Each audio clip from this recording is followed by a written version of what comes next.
Inacreditável! Por mais que o governo faça um bom trabalho com seus gastos, a riqueza continua concentrada numa pequena elite influente e poderosa. Pode isso? Para termos justiça social, não bastam gastos bem direcionados. Precisamos rever também os impostos.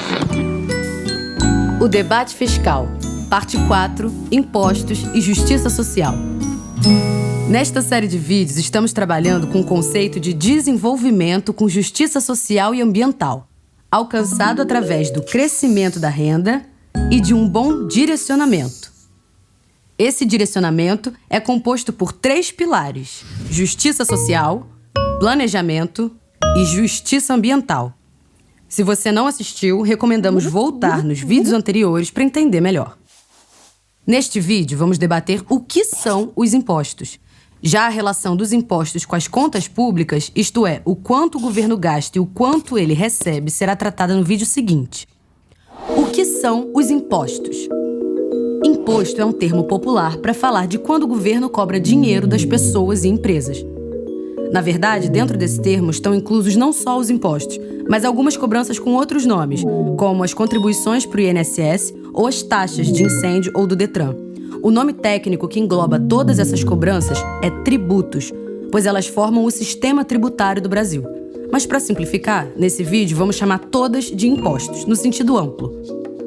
Os impostos são definidos por leis, que formam a legislação tributária.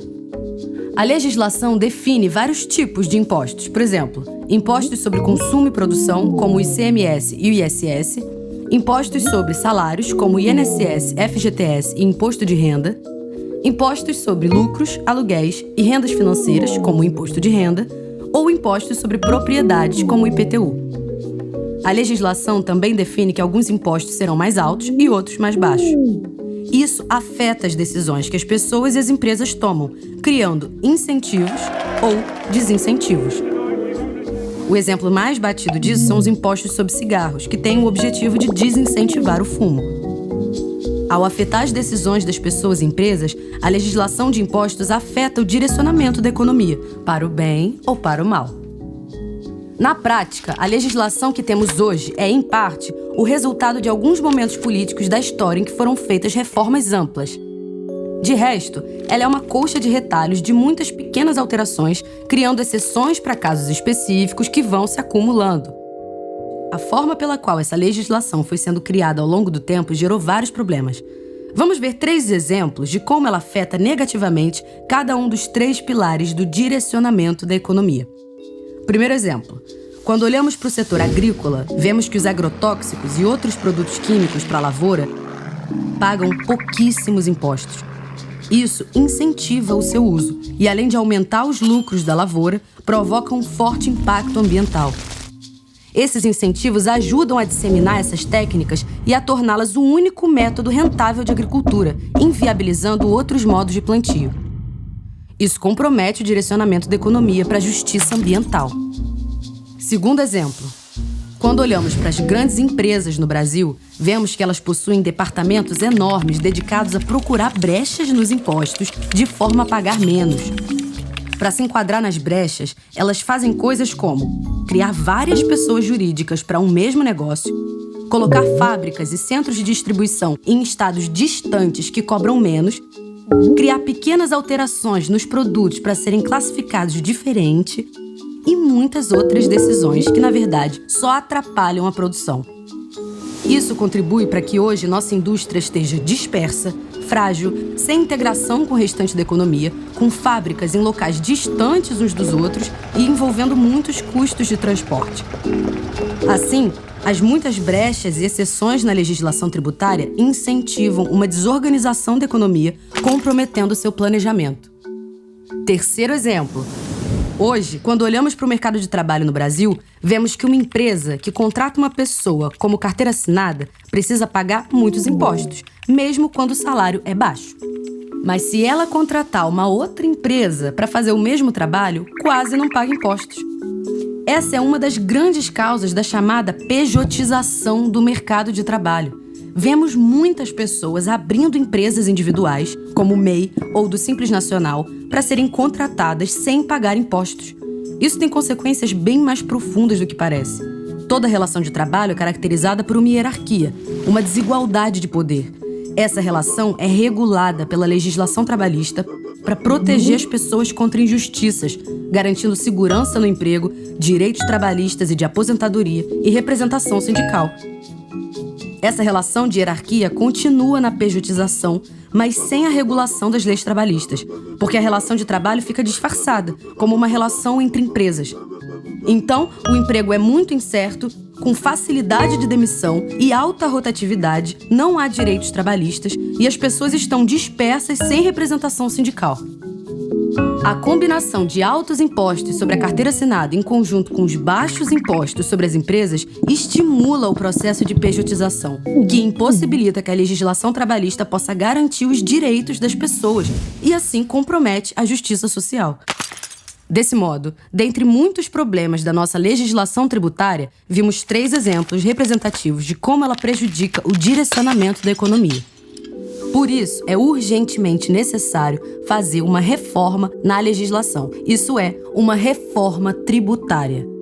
A mídia, em geral, até fala sobre uma reforma, mas foca unicamente em simplificar nossos impostos, sem entrar em outras questões. Mas isso não toca no cerne da questão. O cerne da questão é que as distorções na legislação, que prejudicam os 3 pilares do direcionamento, foram criadas com a intenção de beneficiar a elite econômica. Nos 3 exemplos que vimos, essa intenção fica bem evidente. Em cada pilar, é a elite econômica quem se beneficia dos incentivos criados.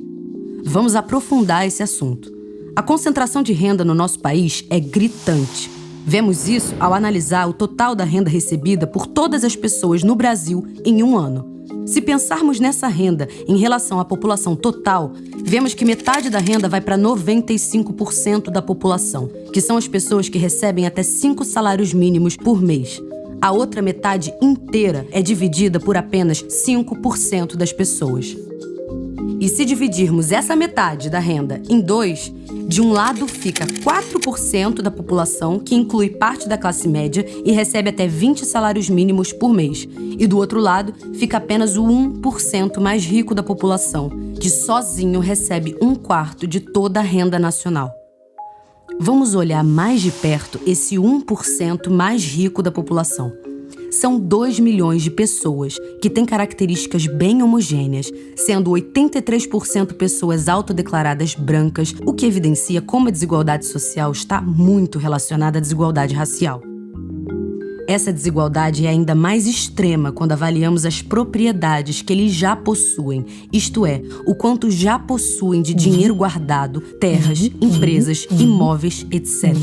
Só esse 1% detém metade das propriedades de todo o país. Mas mesmo esse 1% ainda é muito desigual. Da renda desse 1%, metade fica com 0,9% e a outra metade fica com apenas 0,1% da população. Esse 0,1% da população são os super ricos, que detêm 1/8 de toda a renda nacional. Eles têm renda média de mais de 200 salários mínimos por mês. Esse é o cenário da desigualdade de renda no Brasil. É por conta dessa situação de concentração extrema de renda e de propriedades que precisamos cobrar mais impostos desse 1% de pessoas mais ricas e, sobretudo, dos super ricos, a elite econômica. Mas hoje, no Brasil, acontece exatamente o contrário. Os super ricos são pouquíssimo tributados. As heranças pagam impostos muito baixos, assim como as propriedades, como terras e moradias, pagam pouco, mesmo se tiverem sem uso. Os rendimentos do mercado financeiro são frequentemente isentos de impostos e eles são a maior parte da riqueza dos super ricos. Nosso imposto de renda possui muitas brechas que são usadas pelas pessoas mais ricas, auxiliadas por seus advogados e contadores. Isso para não falar no dinheiro que elas deixam rendendo em paraísos fiscais no exterior, onde não pagam quase nada.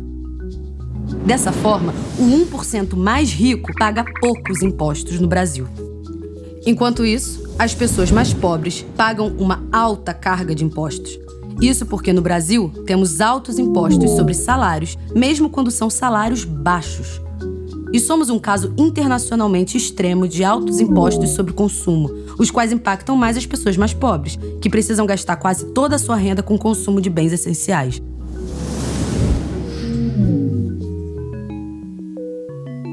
Assim, se pensarmos no quanto de renda uma pessoa mais pobre recebe e no quanto de renda uma pessoa mais rica recebe, e pensarmos na proporção da renda que cada pessoa paga em impostos, temos que as pessoas mais pobres pagam proporcionalmente muito mais impostos do que as elites ricas. Dessa forma, a nossa legislação tributária é hoje uma perpetuadora de desigualdades, comprometendo a justiça social. Mas ela também é, economicamente, um problema, pois compromete o crescimento do nosso país. Para entender isso, vamos voltar a analisar a circulação do dinheiro, como vimos no vídeo anterior. As pessoas mais pobres colocam quase toda a sua renda para circular, de modo que os altos impostos sobre elas retiram um dinheiro que iria para o consumo. Por conta disso, os impostos que impactam as pessoas mais pobres reduzem o efeito multiplicador e, com isso, o crescimento da renda. Enquanto isso, a renda que chega nas pessoas mais ricas vai pouco para o consumo, sendo majoritariamente acumulada nos bancos e no sistema financeiro. Por isso, a sua renda já tem um pequeno efeito multiplicador, e ainda assim, os impostos sobre elas são baixíssimos. Conclusão. Por tudo isso, precisamos de uma reforma tributária focada na justiça social, com impostos proporcionalmente menores sobre as pessoas que recebem menos e proporcionalmente maiores quanto maior a renda. Isso é chamado de reforma progressiva, onde são cobrados impostos de acordo com a capacidade das pessoas de pagar. Nessa reforma, os impostos sobre os ricos tiram uma fatia maior da renda deles, mas não comprometem sua vida, pois eles ainda recebem muito mais do que a grande maioria da população. Boas propostas nesse sentido, de iniciativa de diversas entidades da sociedade civil, são as propostas tributar os super ricos para reconstruir o país e a reforma tributária 3S. Nos próximos vídeos, vamos aprofundar nosso debate fiscal, analisando o funcionamento geral das contas públicas. Até lá!